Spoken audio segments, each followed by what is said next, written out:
Building muscle is hard, but can you build muscle after the age of 60? I'm going to give you 3 tips to show you exactly how to do that. Coming up next. Hey everyone, this is Coach John Hansen, Natural Mr. Olympia, 3-time Natural Mr. Universe. On this video, I'm going to discuss 3 tips for building muscle after the age of 60. Now, building muscle at any age is always a challenge, but as we get older, it becomes even more difficult. Let's face it, our bodies are more responsive to exercise when we're younger. So as we get older, it becomes more challenging to build muscle. So I'm going to offer 3 tips for building muscle after the age of 60. Tip number 1 is to use compound exercises in your workout. A compound exercise is also known as a basic movement. These exercises involve 2 or 3 or more muscle groups in the execution of the exercise. So for example, you were going to work the legs and you did squats. Of course, squats are going to work the quadriceps of the leg, but they're also going to bring into play your glute muscles, your hips, your lower back, even the muscles in the upper back are going to be used just to stabilize the weight. When you compare the squat to an isolation movement for the legs, like leg extension, the leg extension is just going to isolate the quadricep muscles, and all those other muscles that we're working on the squat exercise, like the glutes, the hips, the lower back, the upper back, they're not going to be involved at all. So if you want to stimulate more muscle and you want to build more muscle mass and strength, compound exercises are the way to go. Sometimes when people get older, they tend to stay away from the compound exercises and start doing more isolation movements on machines. These isolation movements might give a better feel to the muscle, but you're not going to stimulate as much muscle mass as the compound exercises will. Now, of course, if you have certain issues like joint pain or knee pains that prevent you from doing squats, you might have to try to find a substitute for squats. Maybe instead of barbell squats, you can do squats on a machine.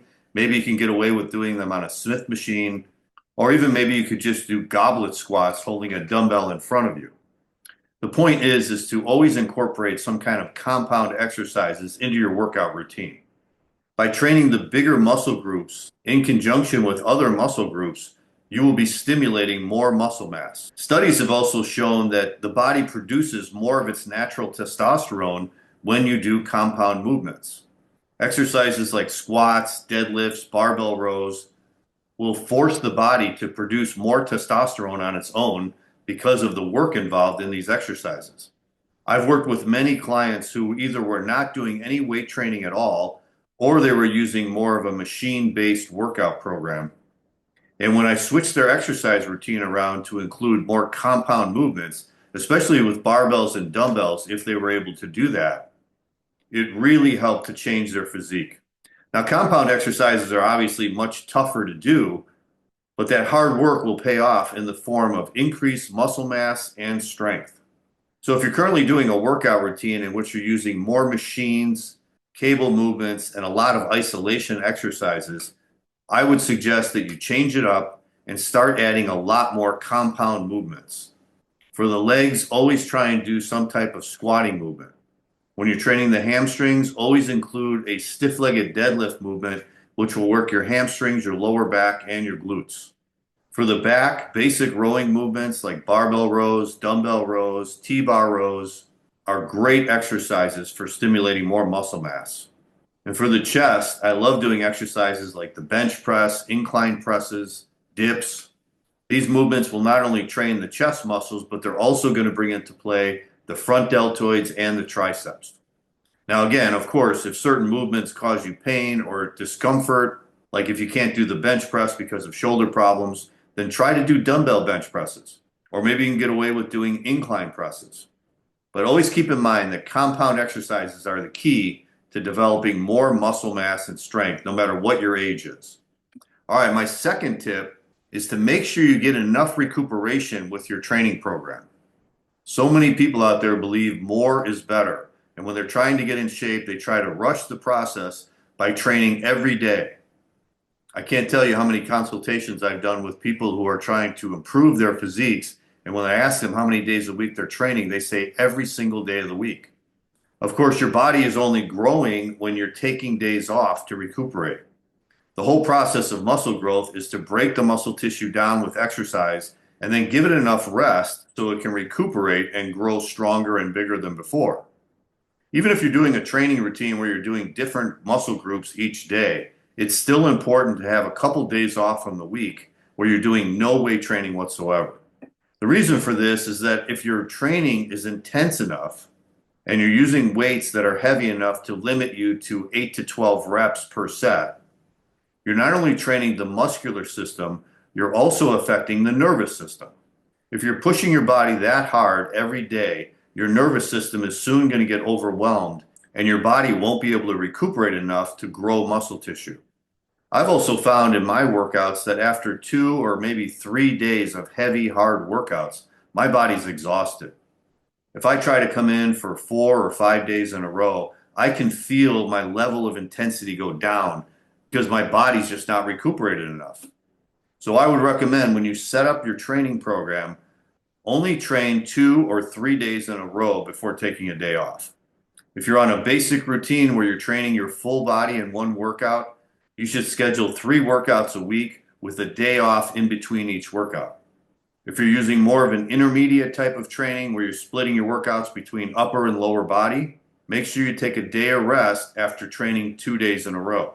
And if you're using a more advanced type of training routine like push-pull legs, I think the best way to do that is to train only 2 days in a row, take a day off, and then train 2 more days in a row before taking another 2 days off. Remember, your muscles won't grow if you're overtraining. Your body needs complete days off from working out in order to grow.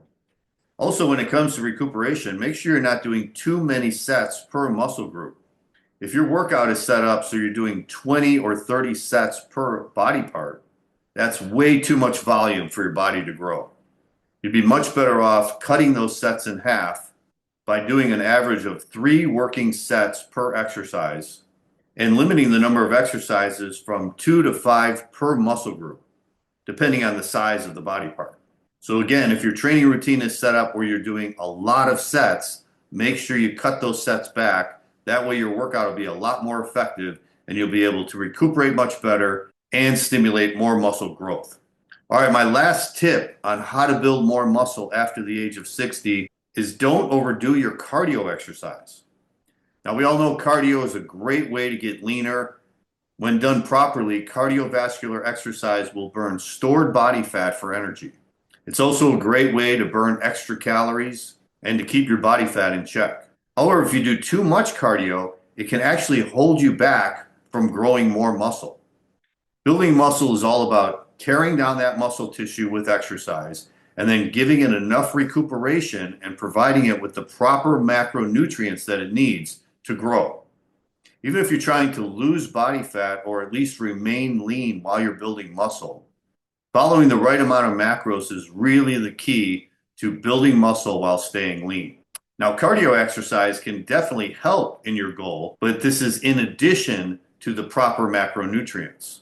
Many people who do not have a handle on the right amount of macronutrients to eat will try to outwork their bad eating habits by doing too much cardio. Although you are going to burn calories when you do cardio, you're not going to be able to burn enough calories to overcome a bad diet. I think a maximum amount of cardio work that you should do while trying to build muscle tissue would be 5 days a week. Remember to keep your cardio exercise low intensity. Once you start raising the intensity of your cardio, your body will start burning more sugar than fat. In order to preserve that muscle tissue, don't engage in high intensity cardio. Stay with low intensity cardio to just burn that stored body fat. Keep the high intensity work for your weight training that will build muscle tissue. And only do as much cardio as you need. There's no reason to be doing 6 days a week of cardio for like 60 to 90 minutes at a time, when maybe only 30 minutes, 5 days a week will work even better. Remember, if your goal is to build muscle tissue, you don't want anything to interfere with that. And doing too much cardio or the wrong kind of cardio will definitely interfere with muscle growth. Your body has limited stores of energy. So that's why you can't be training every day or doing a lot of sets or doing too much cardio and make the cardio too intense. If you do, you're going to be preventing your muscles from growing and holding back your progress. All right, I hope everyone enjoyed this video. If you've got any questions for me, Please feel free to set up a free 30-minute consultation with me, and I would be happy to talk to you about your training and nutrition. And if you like this video, be sure to hit the like button, share it with your friends, subscribe to the channel, and don't forget to check out my website, johnhansenfitness.com, so I can help you get into the best shape of your life this year. All right, guys, keep training hard, never give up, and I'll see you next time. Take care.